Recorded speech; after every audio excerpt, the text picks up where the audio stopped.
Here's what we've got for you on this edition of Sports Night.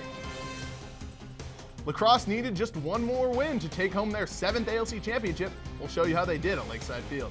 Western softball plays its final series of the regular season.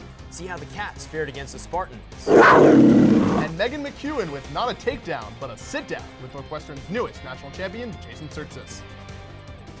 We've got two Bay Area boys on the anchor desk, so let's get ready for some California flavor on Sports Night. Right now.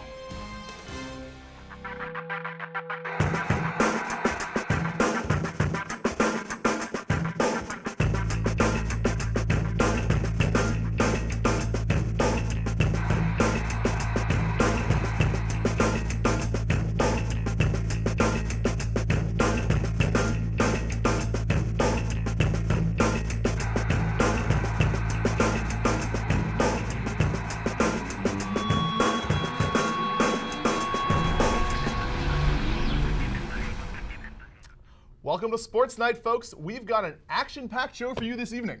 He's Ryan Connolly-Holmes, I'm Ethan Cohen. And Ryan, this weekend we saw the end of an era in women's lacrosse. The American Lacrosse Conference, since its inception, has been one of the nation's premier conferences for women's lacrosse. Next season, it will be no more.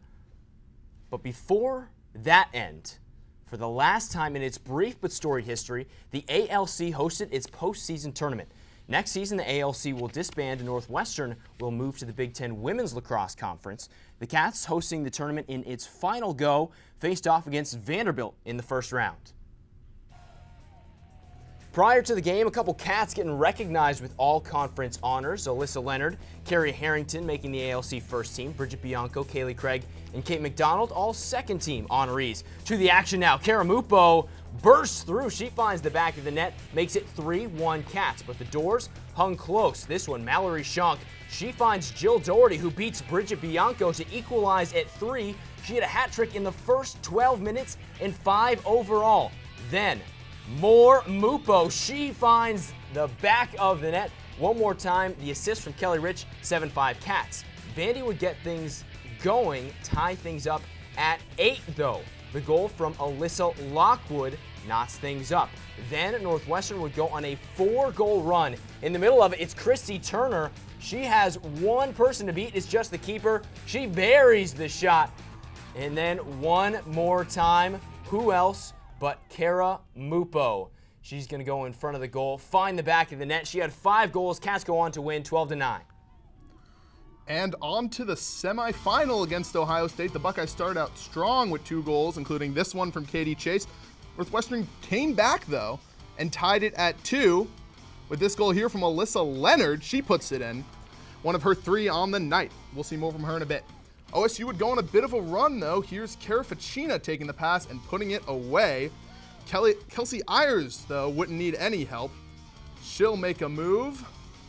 She'll make a move here and find the back of the net. Puts OSU up 5-3. But here comes the Cats. Coming right back. Christy Turner picks it up. She'll scoop. And she will score. She's excited about it. And Alyssa Leonard gets the draw and says, teammates? Who needs teammates? She'll cut up the OSU D and find a corner of the net to bring the Cats within 1. And here's those two working together. Leonard feeds Turner, who ties the game at 7. Northwestern would go on to win 9-8 and avenge their March overtime loss to OSU. Now it's ALC championship game time. NUMB getting the Cats pumped for this game between two familiar foes, Gators and Cats. This is Sammy Burgess, free position goal for the Gators. Their last goal in the first half. They scored just 2 in the first half. And this Mupo left-handed shot. She scores. Northwestern goes on a run. Then it's Kelly Rich. After the feed from Alyssa Leonard, she scores. It's 4-2. Cats keep rolling. Alyssa Leonard, nifty underhanded shot. She scores unassisted. Now one more from Leonard. Lydia Casada finds her. She goes bounce shot. Yes! Leonard had 2 goals, 2 helpers, 8 draw controls. In the second half, though, it's a different story. First, we look at Northwestern's goal. Lauren Murray feeds Kara Mupo. Cats' only goal in the second half. That makes it 8-4. Gators go off, though, from the 8-meter arc. 1 free position shot goal. That's Sammy Burgess. 2 from Lauren Lee here. And you'll see another goal from Florida. They'd score with 32 seconds left in the game to cap off the 5-goal comeback to win their second tournament title in 3 years. The Gators would take the ALC championship game by a final of 9-8. Kelly Monty-Hiller after the loss. This team is definitely capable of doing what they want to do. They just have to kind of keep it together for 60 minutes, not just 30. We talked about how well we played when we played down in the last minutes of the first game. And we tried to come out like that. We talked about it at halftime, but in the second half, we did not play like that. And let's take a look at the road to the national championship. Northwestern, with that loss, the Cats end up at a 5 seed. They'll get a first-round bye, but circle that quarterfinal game. If they can win at home this weekend, they'll end up in Gainesville for a rematch with those Florida Gators with a Final Four berth on the line. You'll have one more chance to see the Cats at Lakeside Field this year when they start NCAA tournament play Sunday against Ohio State or Louisville. With more in the Cats' national championship hopes, here's Brandon Wilson with Inside NU's Kevin Dukovic and former Northwestern star Taylor Thornton. Welcome into this edition of NU Lax Analysis. I'm Brandon Wilson, joined by Kevin Dukovic and Taylor Thornton. We're going to be analyzing last week's ALC tournament and talking about the future. Unfortunately, a lot less time in this segment to talk about things that we could talk about, but suffice to say, what a weekend for NU Lacrosse. Wildcats make it to the ALC tournament, take care of Vandy in the first round, take care of Ohio State in the second round, get to the championship against Florida. And that brings me to my first question, which is for you, Kevin. Cats are up 7-2, then they're up 8-4 in the second half. What changed and why did they lose the game? Yeah, it really was a tale of two halves for Northwestern, but Florida's comeback really started in the draw circle. In the first half, Northwestern won the draw circle battle 7-3, thanks in large part to Alyssa Leonard's 6 draw controls. But in the second half, Florida made some adjustments. They rotated in some different personnel into the draw circle and limited Alyssa Leonard to just 2 draw controls. And Florida actually garnered the edge 5-4 in the second half. So that allowed them to dominate possession like Northwestern did in the first half and really get their offense going.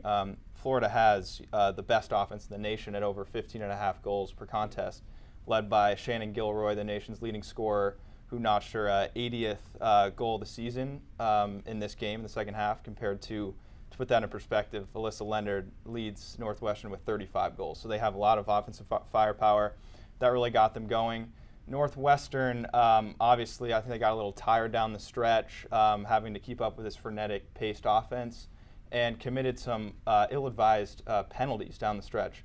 Florida had 4 free position shots, which are kind of the equivalent of a free kick in soccer, and they converted all 4 of those.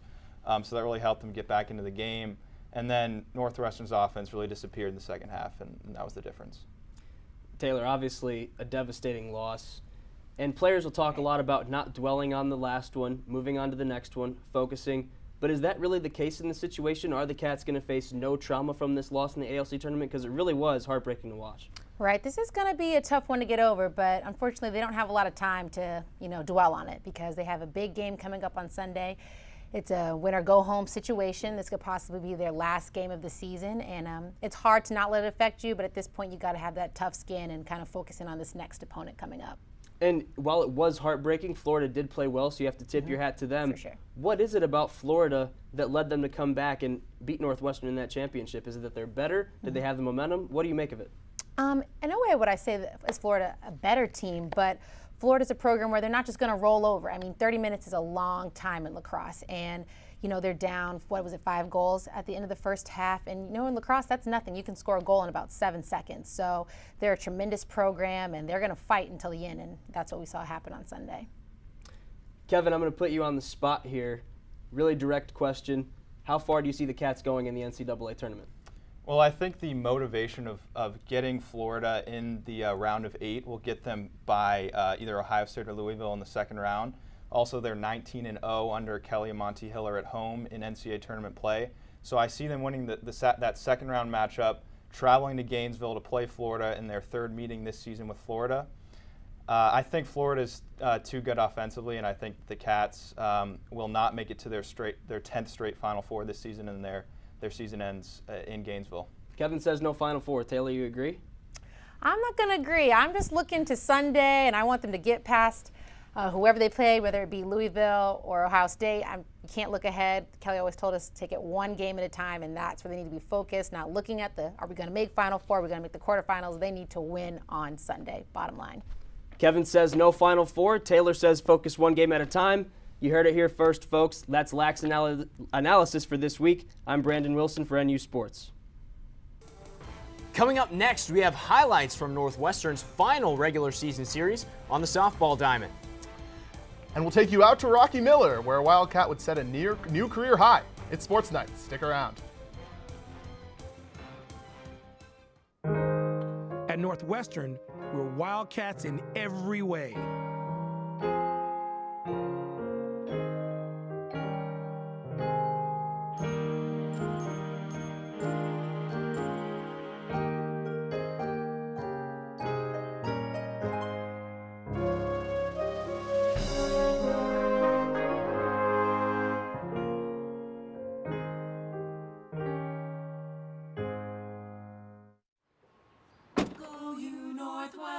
Northwestern break right through that.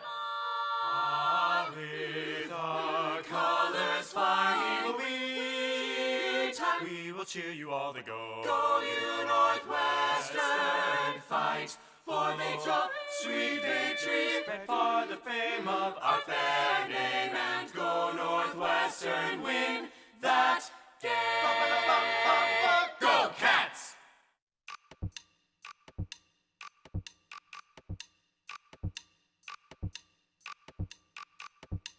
Why hang around waiting for opportunity to knock when instead you can track opportunity down and knock on its door?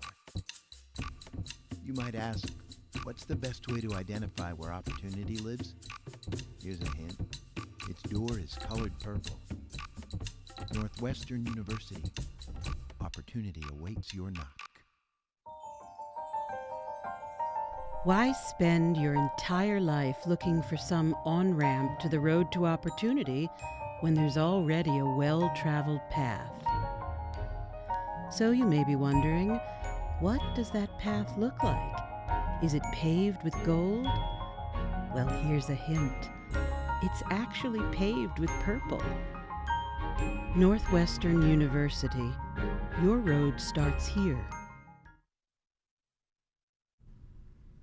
With the Big Ten tournament coming up, Northwestern softball finished up their Big Ten slate, hosting last place Michigan State over the weekend. Let's go out to the J.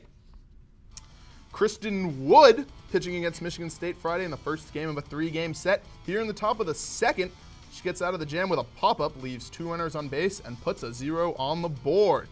We go now to the bottom of the third. Here's Marissa Bast with a 2-run single down the left field line. Cats would add 2 more in the frame and go up 4-0. In the fifth now, again, Wood gets out of the jam, this time with a strikeout, one of her 6 on the day.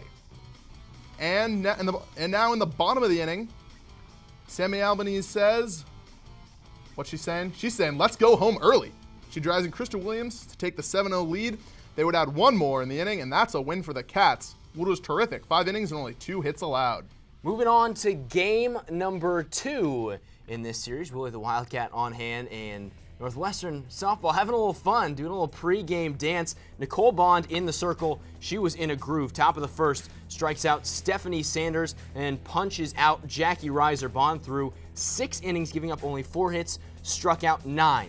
Bring it to the bottom of the 5th inning. Northwestern up 5-1. Paige Tons drives a deep double all the way to the wall in right field. That knocks in 2 runs. Cats needed just 2 more to seal the victory over the Spartans. Now it's Andrea DePrima up in the bottom of the 6th with 2 on, smacks at center field, bobbled in center. Both runs come in. Northwestern defeats Michigan State in 6 innings by a score of 9-1. Game 3 coming up. And it was senior day for Northwestern softball on Sunday, the last game of the regular season. Kristen Wood again in the circle, and she was great. You see her striking out Ellie Stouffer here. Wood pitched 6 innings and only allowed 1 run. She struck out 9 on the day. And she got plenty of support. Sammy Albanese at the plate, and she hits a 2-run homer. That's her first of the season. But the Cats would add more. Brianna LeBeau, later in the game, Later in the game here, she'll add another shot. It's her 10th of the year. 3 runs. Right there. And the Cats will win by a final score of 6-2. If you still haven't gotten your fill of Big Ten softball, come out to Sharon Dray Drysdale Field all weekend for the Big Ten tournament. The Cats open up against MSU on Thursday night.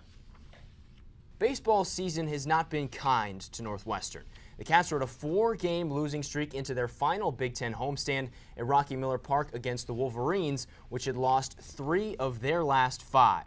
Nick Fryer on the mound for the Cats. Wolverines got 3 in the first 2 innings, but then Fryer locks in. Jackson Lamb, swing and a miss. Next hitter, it's Eric Jacobson. He liked that one so much, he was just going to take a look at it. Backwards K for Fryer onto the bottom of the 3rd. Cody Stevens, little dribbler back to the pitcher, who airmails the first baseman. Stevens gets to 2nd. Luke Dowk up next. He hammers a triple to the wall in left. Stevens comes in to score. Then with 3 runs in and 1 on, Joe Hoshide goes yickety. Homer to left makes it 5-3, and that's your final. Cats go on to win this game. Nick Fryer picks up the win. And Northwestern hosted a midweek game versus the University of Chicago Tuesday. Game was zipping along. We pick it up in the bottom of the 5th inning with Nick Linney lining a ball up the middle, plating Jake Schieber, and the Cats up 1-0. Dan Tyson was tough on the mound with a career-high 8 and a 3rd innings pitched and 7 strikeouts, as you see him getting out of a jam in the 7th. Nice catch there. In the 8th, Matt Hoffner with a ground ball. That'll score Walker Moses. The Maroons would score a run in the top of the inning, but Jack Quigley will be on the mound and he'll close it out as the Cats defeat UChicago 2-1 in a very quick game.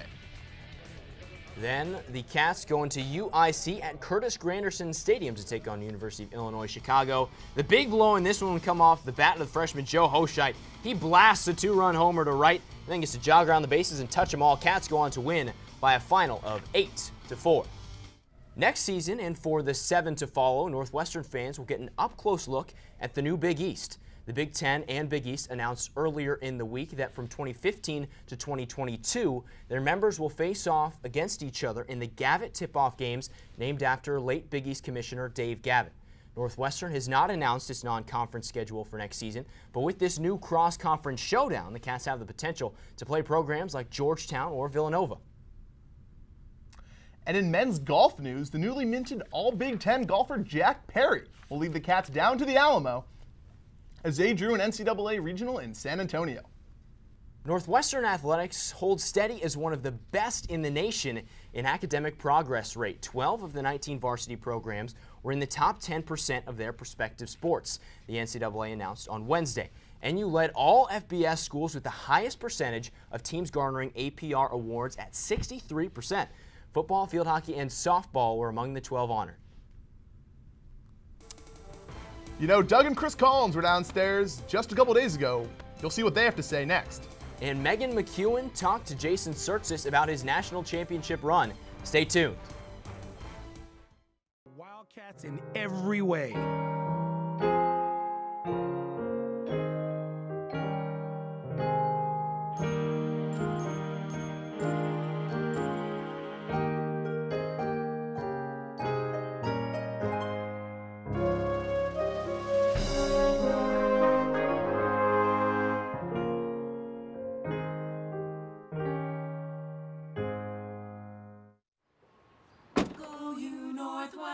Northwestern break right through that. With our colors flying, we will cheer you all to go. Go you Northwestern, fight for victory, sweet victory, for the fame of our fair name, and go Northwestern, win that game. Go Cats!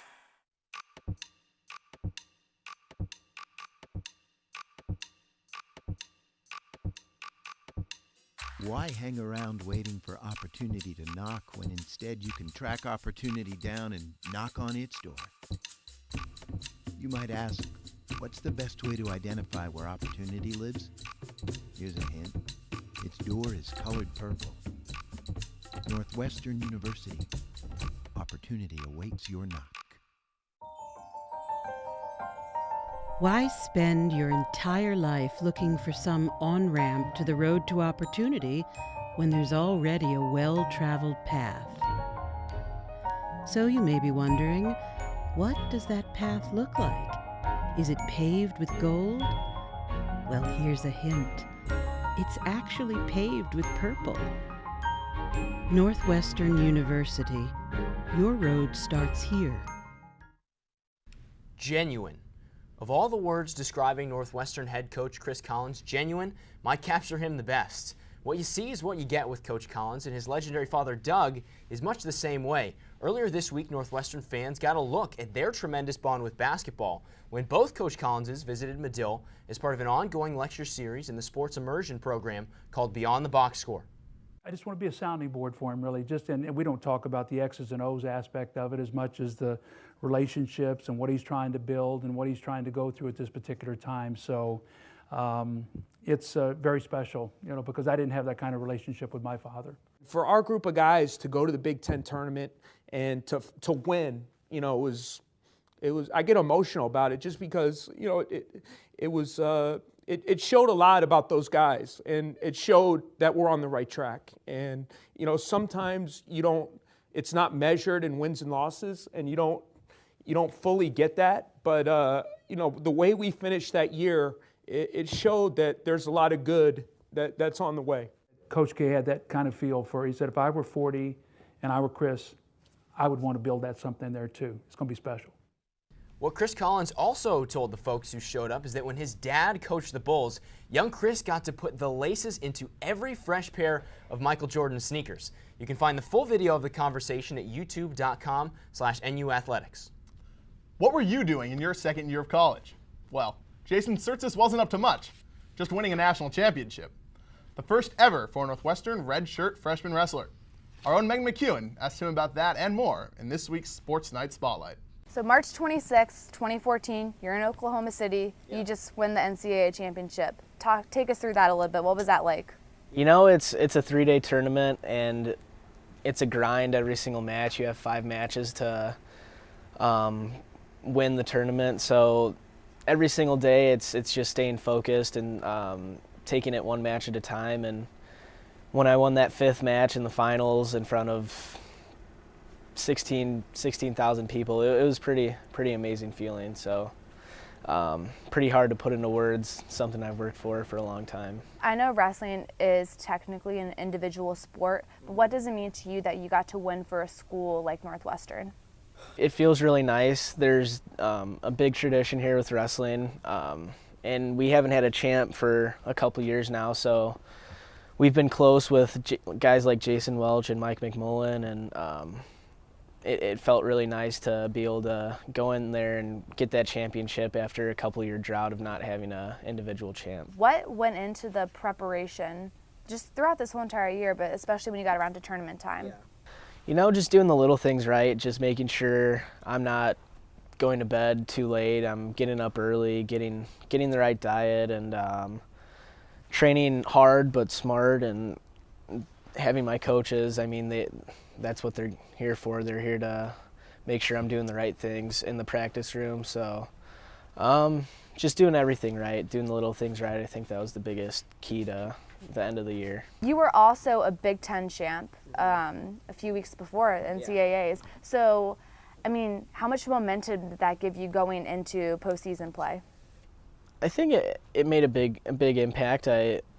I beat a guy that I lost to earlier in the season in the semis, and then I beat a guy in the finals that had a real close match with earlier in the season as well. So it made me realize that I'm doing the right things. I've done the right things throughout the whole season, and it gave me a confidence boost. But at the same time, one of my coaches, Jay Borschel, he said, put that bracket board in the closet and put the medal in the closet, because in 2 weeks you could hang it up. But after that, after the tournament, he just refocused on NCAAs, and it feels nice to be a Big Ten champ now. But after that weekend, I didn't really think about it until after the season was over. So you set the bar really high now. NCAA champ, Big Ten champ. Yep. So what's your goal now for the upcoming season?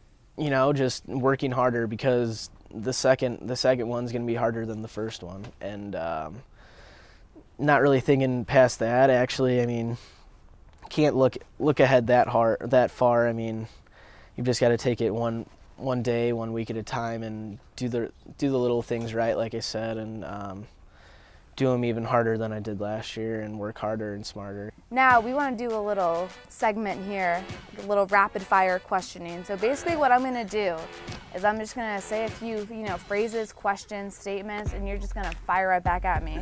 Jason Surtsis, what's your nickname? JT, maybe? JT. You got a restaurant in Evanston. I do, I know, downtown. Favorite wrestler of all time? John Smith.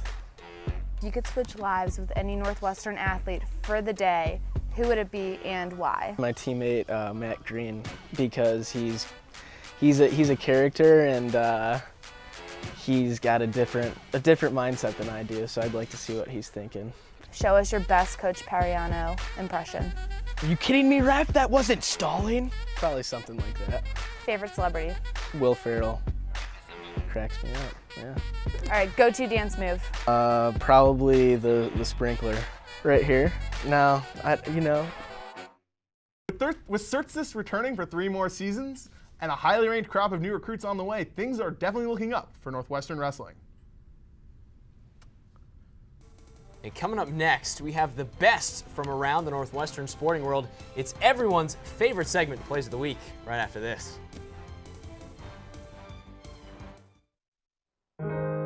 At Northwestern, we're Wildcats in every way.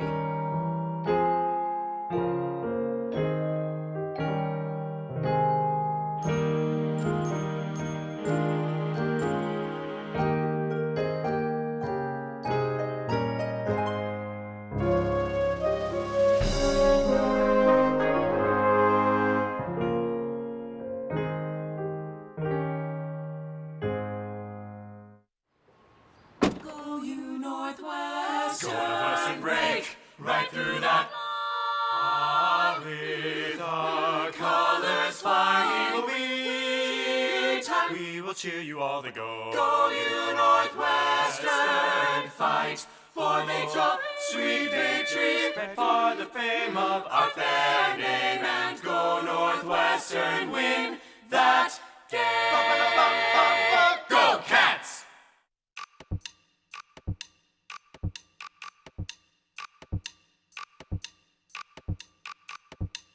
Why hang around waiting for opportunity to knock when instead you can track opportunity down and knock on its door?